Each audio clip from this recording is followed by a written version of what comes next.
Thank you. So this is of course day 2. As I said, we finished day 1 yesterday, which was a phenomenal success. It was focused on Industry 4.0. We had 3 presentations and demonstrations, and one very vibrant panel discussion. In day 2, we are focused on cybersecurity and cloud. We had the first conversation, discussion just 10 minutes before that it ended on the cloud management platform from Centralytics. Now, I'm very proud to host Rich and Mandar from Cyber. But before I hand over to them, start, we'll give you a quick perspective of what's this topic all about, right? So of course, we all talk about cyber threats from an internal standpoint. As enterprises, we all need to ensure that we are protected. But then we, of course, see a lot of breach that happens across the world. And hence, we got to obviously monitor what are the kind of threats that we are dealing with in the post-breach scenario. Deep and dark web are getting massively dangerous. There is a 44% rise in the dark web users just because of COVID. Now, that also means that 60% of information on the dark web is potentially harmful for organizations. I mean, possibly that's what it is meant for. And then we also have 5 times more information on dark web as compared to the surface web. Just to let everyone know, surface web is what we all as individuals access, right? And that is only 3% of the internet. 97% of the internet is the deep and the dark web. That's where the whole issue is. Now, what really happens in the dark web, right? I just thought I'll give you a quick perspective of some of the breaches that have happened. And you see some logos below, very large organizations, very well known. They have been breached big time, right? So we've seen massive number of companies, their records have been stolen. And some of the examples which are known in the public is presented here. But while this is interesting, what is more interesting is that what happens to this data, for how much it gets sold in the deep and the dark web. And if I would have done some poll, I'm sure we would have got answers like millions of dollars and things like that. But that's not the case. The case is it goes for peanuts. So there is a massive amount of challenge here that the organizations are facing. One side, they want to protect themselves. They want to obviously protect their data. The data gets stolen. The customer's data gets stolen, and then it gets sold for peanuts. What's really happening here? And that's exactly what we want to understand from our panelists today. And I'm very glad to have Mandar and Richard on with us from an amazing company by the name of Cyber. Mandar, as a lot of people in the Indian context know Mandar very well. He's worked with super amazing companies earlier, built them into multi-million-dollar flagship businesses, and of course now is a senior member at Cyber. Rich, amazing experience, very trusted advisor to the industry, comes from a background with Yum Brands. I'm very happy and very warm welcome to both of you today. Before I hand it over to you, Rich and Mandar, I want to get a pulse of the audience and understand what's really going in their mind. So may I request our team to first do our first poll to the audience and get a quick reaction from the audience, please. So as we get the audience poll, the questions would have come to your screen. Maybe I request everyone to give their quick reactions, and let's understand what's going through your mind. In the meantime, please remember, any questions you have for the panelists, there is a module, which is a Q&A module on your screen. You can use that. We will, of course, have time to answer them during or towards the end of the session.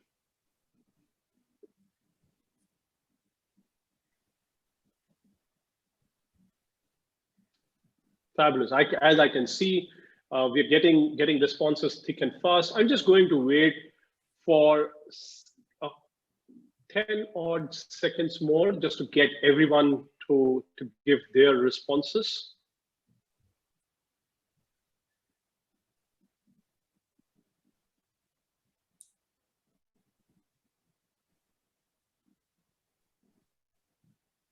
Okay, I think all those who wanted to respond. Oh, we are still getting. Okay, just wait. Yeah, I think we will end the poll now. And may I request the team to quickly flash the poll for everyone to see. Rich and Mandar, this is the reflection from today's audience. May I request you to take this forward and address some of the challenges that the world faces with regards to dark web. Over to you, Mandar and Rich.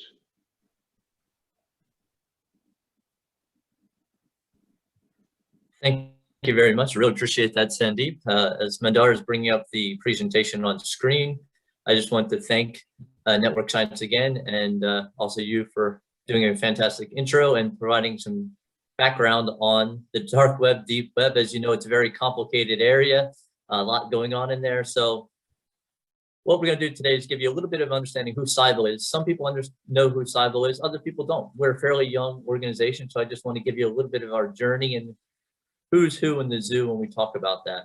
And we'll kind of go through about the deep web, the dark web. We'll talk a little bit about ransomware and also some of the things we're seeing out there doing our research.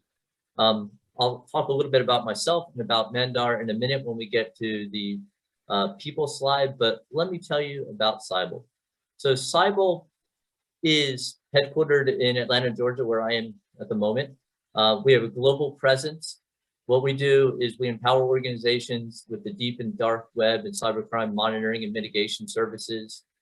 It is a YC-backed organization, just so people understand. So we do have a strong stable of global customers that range from Fortune 50 conglomerates to small innovative startups. So it's fantastic. We're doing well as an organization, which is reflected by the fact that we have a lot of investors wanting to come in. So you can see some of the examples of the investors here on the page. Talked a little bit about Y Combinator. Some people on the call may know that Y Combinator helped grow organizations such as Dropbox, Airbnb, DoorDash, Stripe, Instacart, and some of the other well-known brands. We're honored to be part of that process, and it reflects well on what we've done. As we kind of go into the journey, and Mandar will slide over to the next one here, just again, a bit about the organization. We are fairly young. So our founders, Binu and Manish, were together during a joint MBA program with Columbia Business School and London Business School. And as all great stories start, they were having dinner one night and a brilliant idea came up. Binu, being a security practitioner focused on cyber threat intelligence, was having a pain point, and he wasn't able to get information that he needed to make decisions and to educate his stakeholders in a timely manner. Obviously, there's a fair number of cyber threat intelligence companies out there in the marketplace, but his needs weren't being met for what he wanted. So Manish and Binu thought about it for a while and decided, hey, this is something we can do. What can we do differently to make it easier to get this information to the people that need it? So Cybal was formed in June of 2019. They commenced to go to market in March of 2020. As you know, that's a very difficult time. COVID coming on board. I do know the guys were a little apprehensive about coming into the market at that point in time. And just a little bit of background on me. I was advising the organization at the time as a external advisor, and we discussed it and said, hey, does it make sense? And we decided, yep, it is time to go. And that was the right move. So going into the market, being able to pick up some really good clients and being recognized by Forbes as a top 20 cybersecurity startup to look out for was fantastic. And then as you kind of see, as we go through this process, we acquired more customers, we became a YC-backed organization. And today we have over 30 plus enterprise customers, 50 plus team members, presence in the United States, Asia, and Australia, New Zealand. We've closed some good funding rounds. So very good story, very sustainable organization, and we're excited to see where we can go with that. Let's kind of go down to the next slide. So let me talk a little bit about Vinu and Manish. So our co-founders, fantastic people, innovative, passionate, and love doing what they're doing. And that is infectious. It brings us all on board. We want to help. Again, my background is cybersecurity consulting in Big Four for over a decade, looking after cybersecurity strategy for one of the largest companies in the world for a while. And then also looking after cybersecurity for, as you mentioned, Sandeep, young brands, particularly focused on KFC. And just this quick story on KFC, it is a extremely quick growing retail. And when I was there, I think we were in about 124 countries. And by the time I left, it was about 144 countries, opening a store every 6 hours. So it's a lot of fun, a lot of great things happening there. And those are the type of people that Vinu and Manish has been pulling in. Vinu, obviously a security practitioner, an MBA, an entrepreneur, and just well recognized in the industry. Manish brings his business background, and I'll say quite bluntly, his sanity checks. They're a very good tandem. VJ helping us as an advisory board member, fantastic, well recognized and across a whole bunch of different areas. And then myself, which I talked about, Mandar looking after international business customer success, and Thomas Sia helping from a delivery perspective across Asia Pacific. So we're bringing a strong team. We have our regional directors as well. So again, we may be a young organization, but we have over 150 years of cybersecurity experience in just our executive leadership team. And we couple that with some passionate and amazing employees. We're up to 50 employees now, come from large organizations, well-known organizations such as FireEye, obviously the Mandiant side as well, NetScaler, a whole bunch of other places, as well as we're recruiting in a lot of the Ivy League organizations. So I just wanted to let you know, young organization, but well-versed. So what is our mission? It's ensuring business continuity by providing relevant and timely intelligence. As you guys know, that was the problem that Vinu had, right? He wasn't able to get the information he needed. Someone would give him a report, but it would take multiple weeks. So the problem statement is, how do you get that information in a very timely manner? How do we make sure that we can get that when you need it? You guys probably know cybercrime costs companies, going to be about $10.5 trillion by 2025. The dark web cybercrime is more profitable than the illegal drug trade.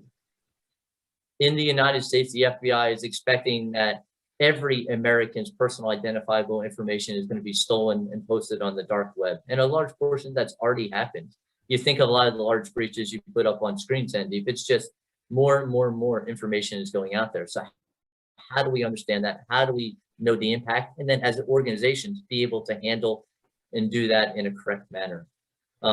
If you kind of look on the right-hand side there, we talked about the internet. The surface web is only a small portion of that. And that includes public-facing infrastructure, search engines, code repositories, cloud buckets such as S3 or Azure blobs, social media, the things you think of on the web. Then as you kind of get into the deep web, this is more where you see cybercrime forums, where you need user IDs and passwords to get into them for the most part. Telegram chats, mobile apps, IRC chat rooms. There's a lot of stuff happening in there, and a lot of the internet is sitting there behind credentials. And then you have the last part of it, which is the dark web. This is where the cybercrime markets sit, your black markets, communications, peer-to-peer chats. A lot of nefarious things happen in the dark web, obviously not just from a cybersecurity perspective, but also from other more traditional crimes as well. So with that mission, we have to help organizations fight this. So how are organizations typically being compromised? Well, this is where we're seeing things like, ransomware attacks, popular in the news. I mean, I'm not even going to list off the list of it. It's crazy, right? We'll go to a slide and talk a little bit about that in a moment. But with that, you have gangs collecting close to $350 million from here. There's always the conversation of, should you pay the ransom? Should you not pay the ransom? How do you deal with it? When do you go public with it? When do you not go public with it? How do you bring in, law enforcement agencies? How do you attack it? So as we all know, at the moment, organizations are still paying for ransomware. The cyber insurance companies are still paying it out. I do believe there will be a change as we go into the future, that I think there'll be less payout from cybersecurity insurance. They're going to call it cyber threat, and it's going to be terrorism. And that is a lot of times not part of the policies that you have. So do make sure you look out for that if you do have a cybersecurity insurance policy. Phishing. Phishing is one of the best ways for attackers to get into an organization.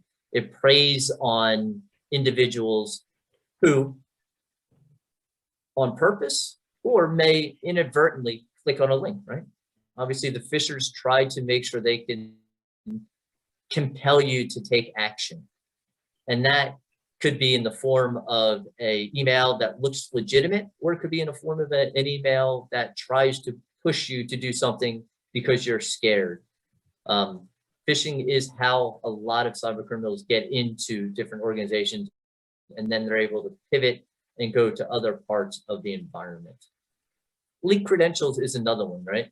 We talked a little bit about code repositories on the first page, and Mandar will talk a little bit about it later.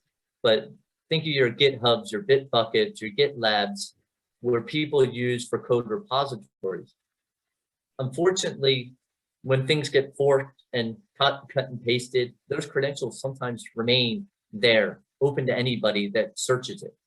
So we've seen a number of organizations that inadvertently left a username and a password or a token or other sorts of credentials in the code, either in the comments or literally in the source code itself that's available to anybody on the internet, and allowed them to get into organizations. There's quite a number of large, well-known breaches that are a result of this leak of credentials.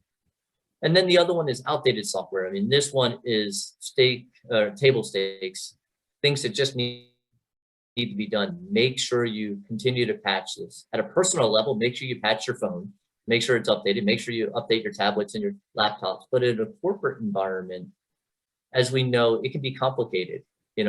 A system's working, you want to make sure the system continues to work. So you're a little afraid to update it in a timely manner for fear that you're going to take the system down.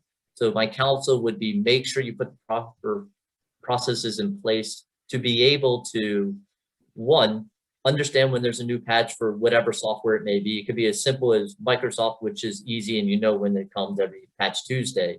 But it could be some of your smaller, more obscure software packages as well that don't automatically update. So make sure you have a plan and you'll implement that, because closing a lot of those known vulnerabilities, again, makes it harder for hackers to be able to compromise your environment. It's all about layering security and making sure you put the proper things in place.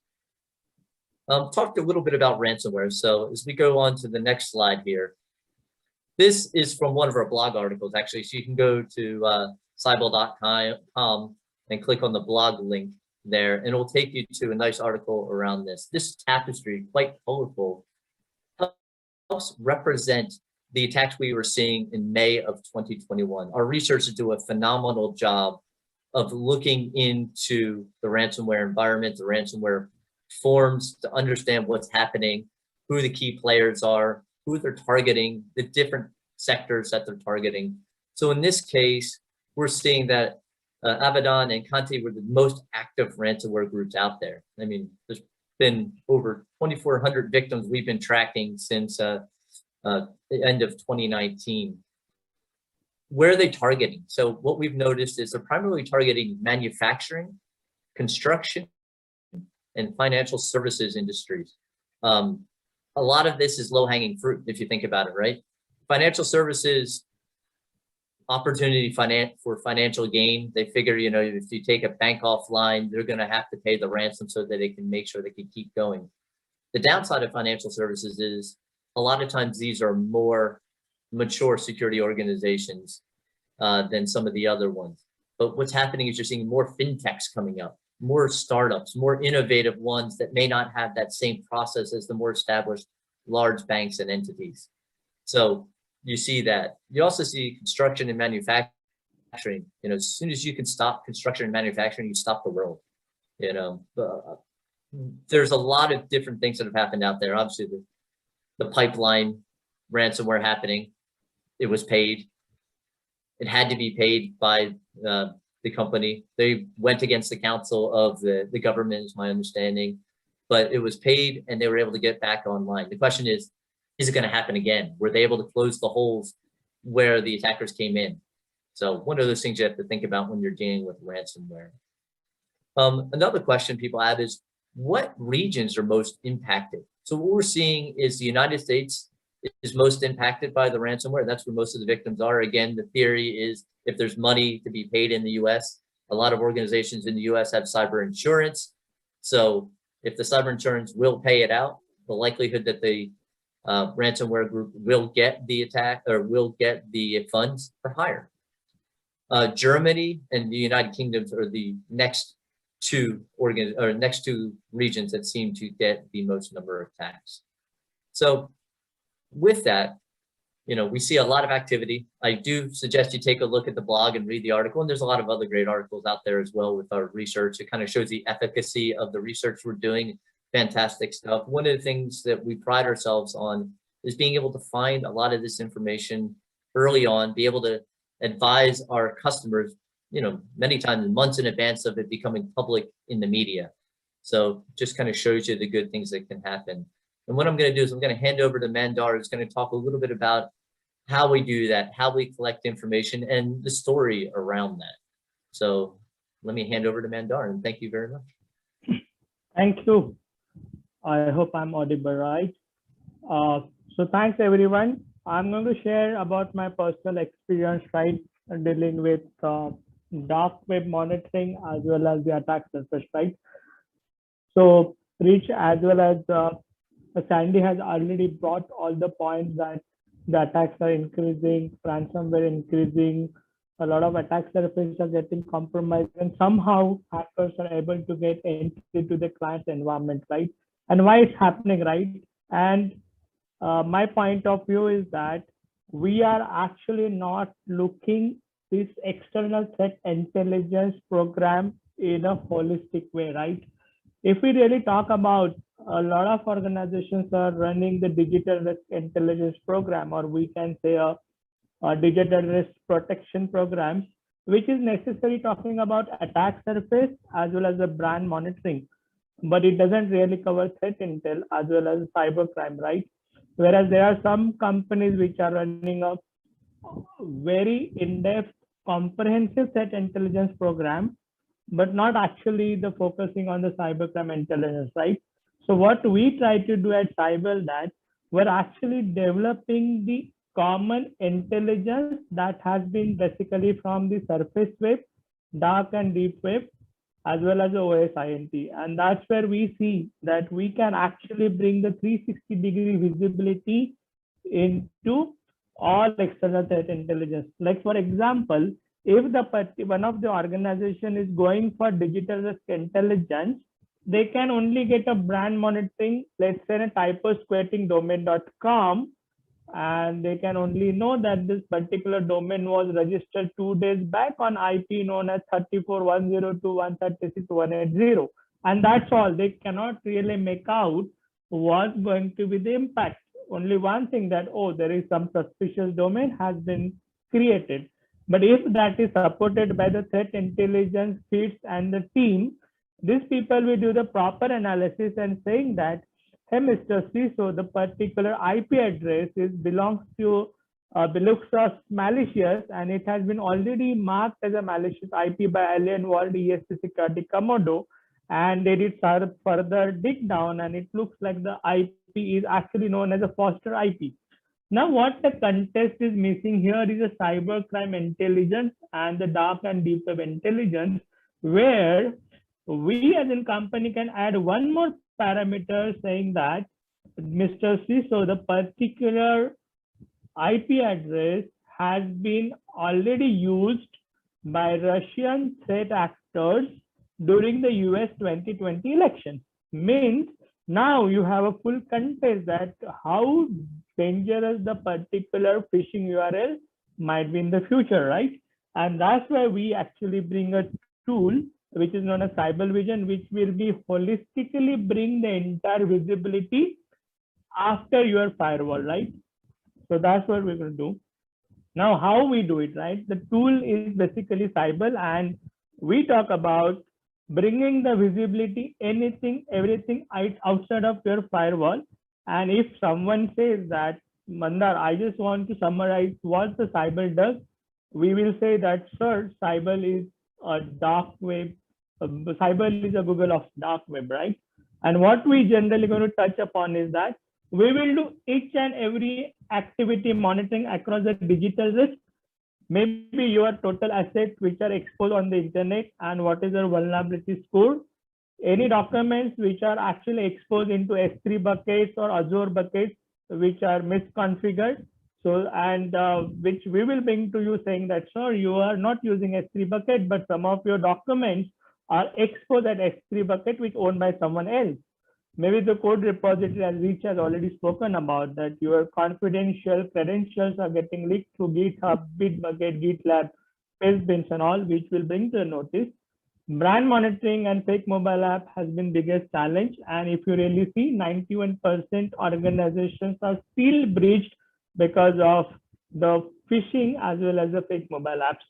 Plus, on top of that, we will actually bring all intelligence from the open source Intel to you under our one of the portfolio known as digital integration, powered by the threat intelligence, where we are going to talk about a multiple indicator of compromise and advisory every day when it actually appears in the industry by the cyber researcher.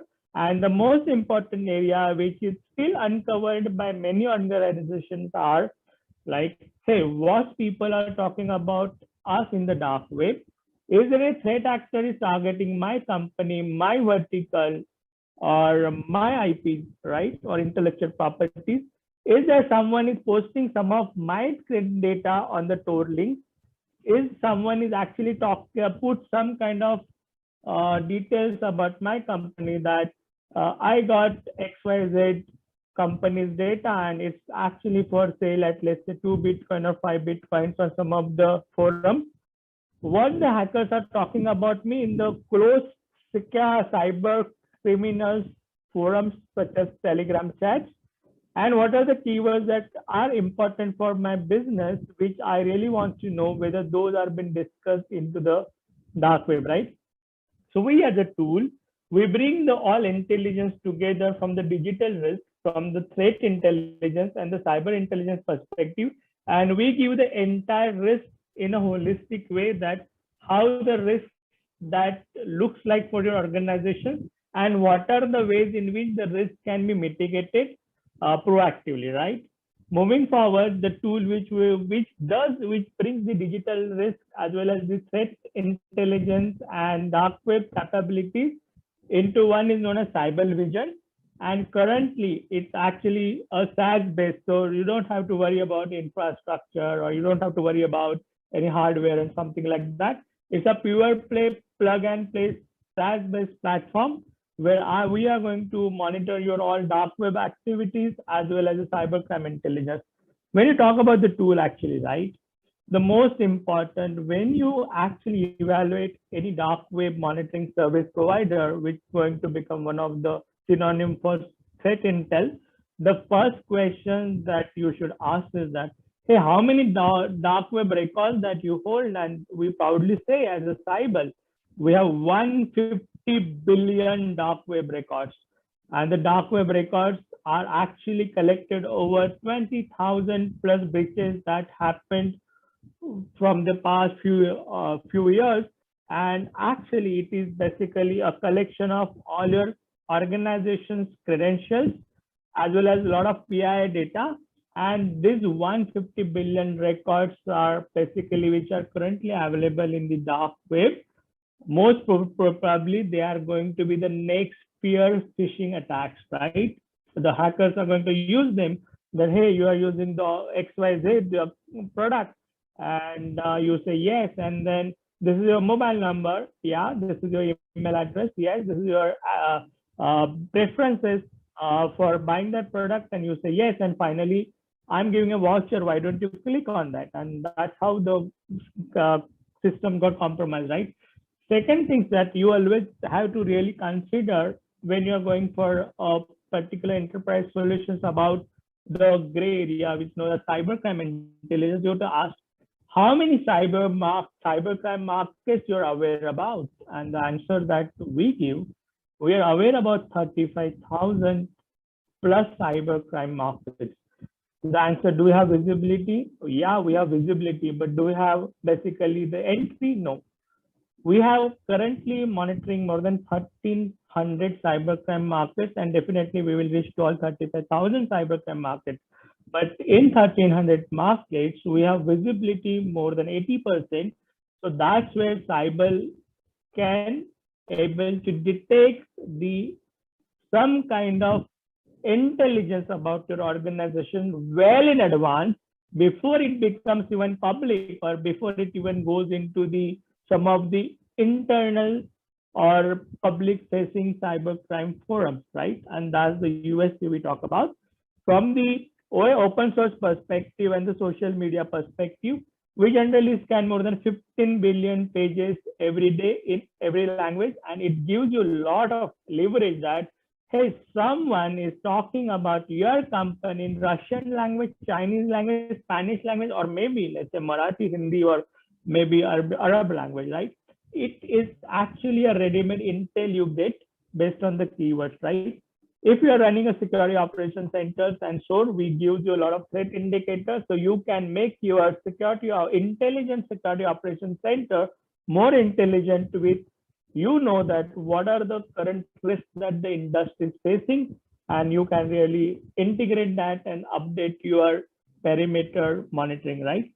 Monitoring, definitely. All large organizations, those are basically unable to understand what is their public facing infrastructure at any given point in time.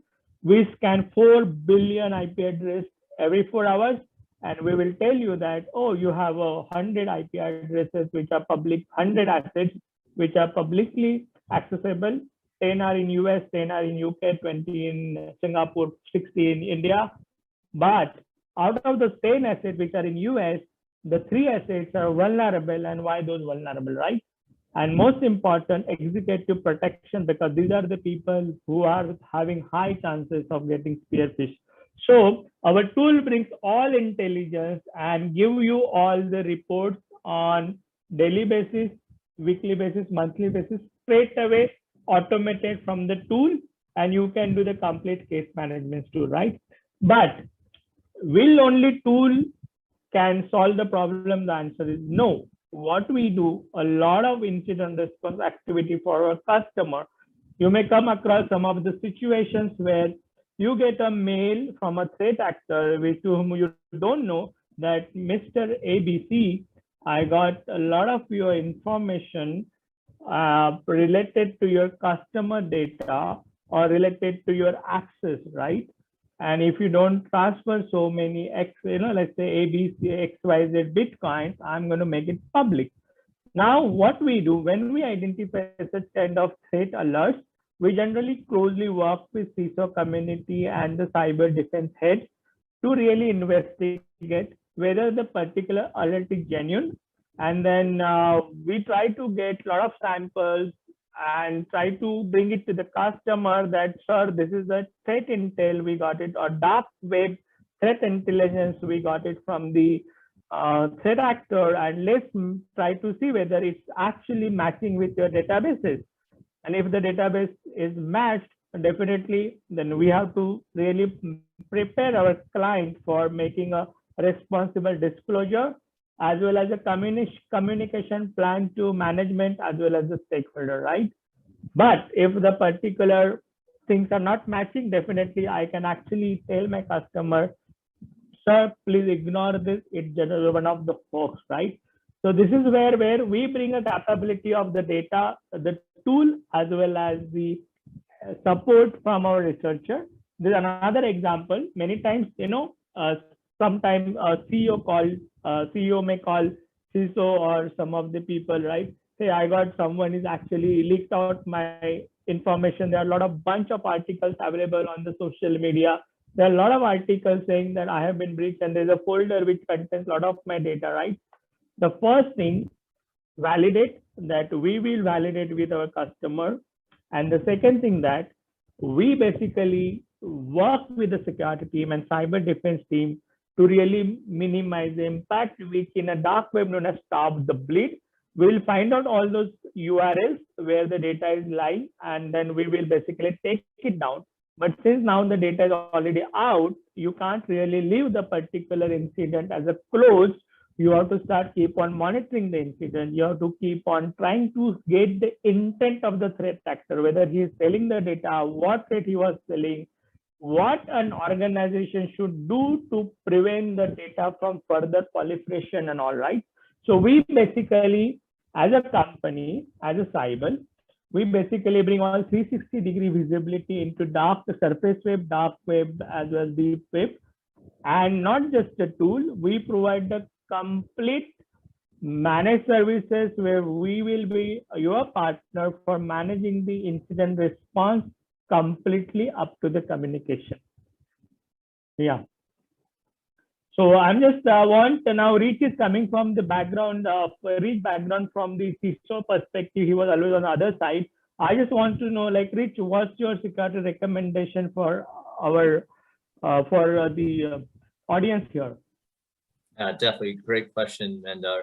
Yeah, so in terms of what we would recommend you do, first and foremost is understand there is risk in the cybercrime and dark web and deep web. And if you don't account for this already in your cybersecurity strategic plan, you should probably start thinking about how to address that. Put it in your risk registers, make sure it's in your plan, and have a way to address this. If it comes up, and obviously what can you do to mitigate it from happening? The second part is perform a threat modeling of your attack surface. You want to understand what your potential exposure is. If you haven't done this exercise already, it's well worth it. You're going to identify things you didn't think were out there. In some cases, you're going to find out you have fantastic controls as well. So it's good for multiple different facets to understand what you're strong at and where you need to continue to grow and evolve. And then, as you go through the exercise, you're probably going to find out it makes sense to build either the internal capability or to partner with experts so that you can do proactive monitoring of the cybercrime forms, the dark web, to understand those risks. As we talked about before, corporate information is going to end up out there. And in many cases, your employees' information is going to end up in the dark web, as it already is, because of a lot of different things. And if your employees use your corporate email out there, it's something you might want to understand because you have a higher likelihood of phishing attacks. And in the case where they are using the same password or similar passwords in their personal life as they're using in their corporate life, there is that potential for crossover and ability to gain access into your corporate environment. So the recommendation here is make sure you just account for the dark web and cybercrime forms as you go through your cyber risk planning. With that, I just want to say thank you to everybody. We really appreciate the time and the opportunity to speak with you. If you'd like to find out more, please reach out to us. You can see it on the screen there or via LinkedIn. There's just so much to discuss in the dark web and cybercrime forums. It's just not enough time. So we wanted to give you a little high-level helicopter view and let you know who we were. So I believe, Sandeep, it's time for some Q&A. Yes, of course. Thank you, Rich. Mandar, where you be? I thought you went to the dark web. Now you're back to the surface. I don't know where my video went. It disappeared on me. Fabulous. Thank you very much, Rich and Mandar. I think it was fascinating to know that we have a platform which can provide intelligence on what's happening on dark web for the for the enterprises, because there is massive amount of challenge out there. Request for the attendees to, if there are any questions, please write them down. In the meantime, may I request the team to quickly send out the poll to the attendees. Just let's get some quick reactions from the attendees here.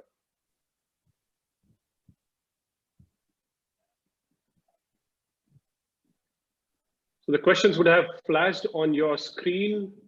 May I request all of you to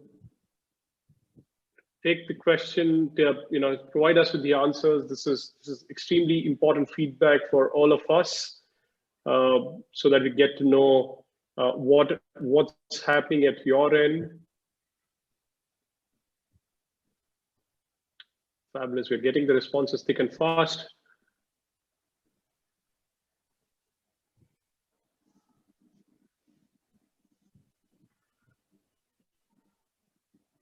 Fabulous. Till the time we're getting the responses in, maybe I'll quickly ask one question. We're just short of time right now, but maybe a couple of questions, Mandar or Rich. Once this data is out there, and of course there is conversations going on, you guys find out, you help the organization know about it, but then what really happens, right? Does the cybercrime police get involved? Do the investigations happen? Do they be able to find out where did the organization go wrong? Does it really go that path? It will depend on each individual circumstance. And the answer is, do we need to engage with law enforcement in some cases? Yes, obviously it's going to happen. Other things are, can you contain it? What can be done before it gets out either into the media? This is where you need to engage with your PR teams. You need to engage with your legal counsel. You need to engage, obviously, with an organization like us who can either interact with threat actors as required and provide, expert guidance. Everything is a case-by-case basis, but what we do see is the earlier you address it, the better off it is for your organization long-term. So that's why that timeliness is such a key thing before it gets out of control and hits the media too hard. Fabulous. I'm going to end the poll. We've got great number of people who have responded. The results, if you can just request the team to show the results on the quick reactions for you guys.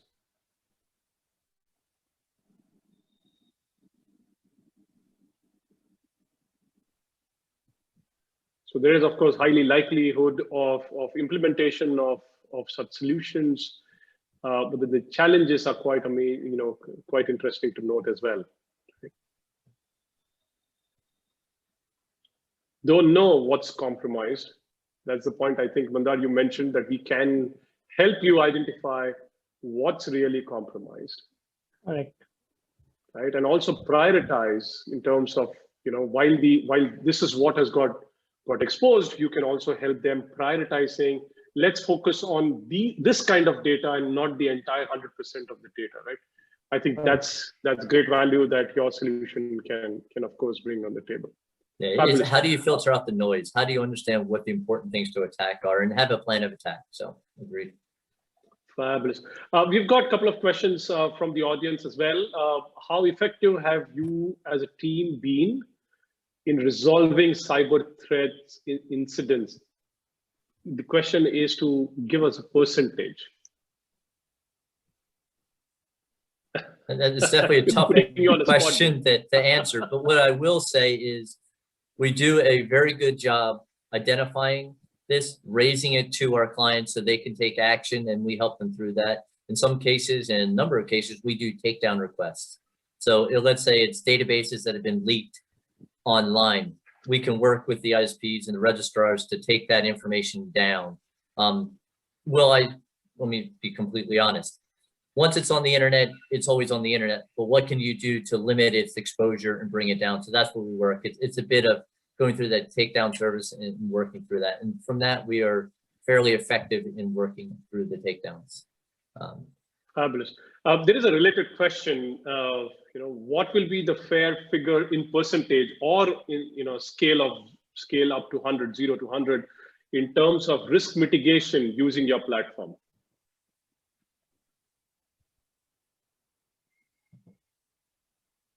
I'm just trying to see the question on the screen if I could. Could you repeat that one again?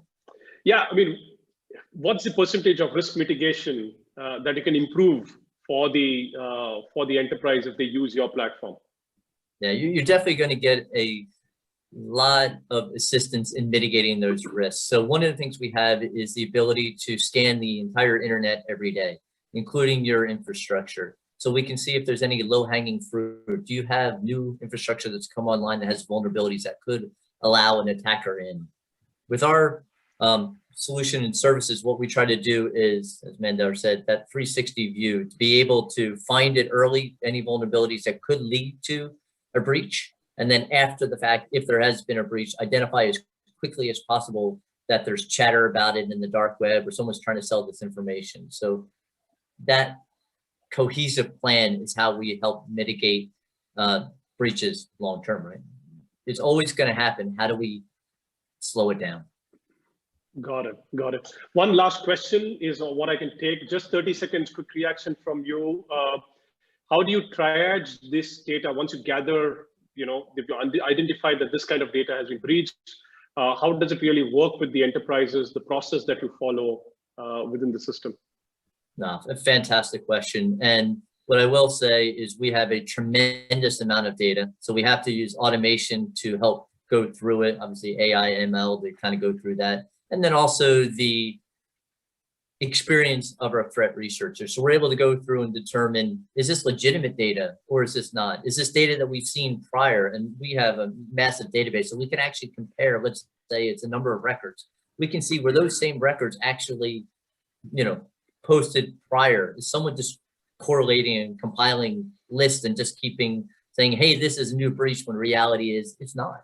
It's old data that they put garbage in. And what we do see is threat actors do put a lot of garbage in these things to make it sound like, oh, it's a 100 million user breach. Now it's a 150 million user breach. And all they've done is combine different breaches and or put in garbage data. So what we're able to do is work with our customers to say, hey, this is the schema, this is the records. Does this match what you have in your internal database? And if there's a high correlation, then the likelihood is the data is legit. If there isn't a high correlation, then it could be garbage. Got it. Rich, Mandar, thank you very much. I'm completely out of time. We have a few more questions which are unanswered, but our commitment to the audience is that we will get these answers to you through an email. A proper response from the cyber team will come to you in a few days. So we will not let these questions go unanswered. Thank you very much, everyone, for joining in this particular session. As we always do, there's one more poll coming to the audience with regards to the relevance of this session today. And would you like to know more? So if I can just request the team to flash the questions for everyone to just quickly give an answer. In the meantime, thank you very much, Rich and Mandar. Fabulous presentation. You've already seen some of the members of the audience have mentioned about it already. A very fascinating subject. I don't think there is enough, as you mentioned. There is loads and loads of things to discuss in this area. And we wish Cyber all the best as it goes into this journey of helping enterprises to protect itself from the dark web.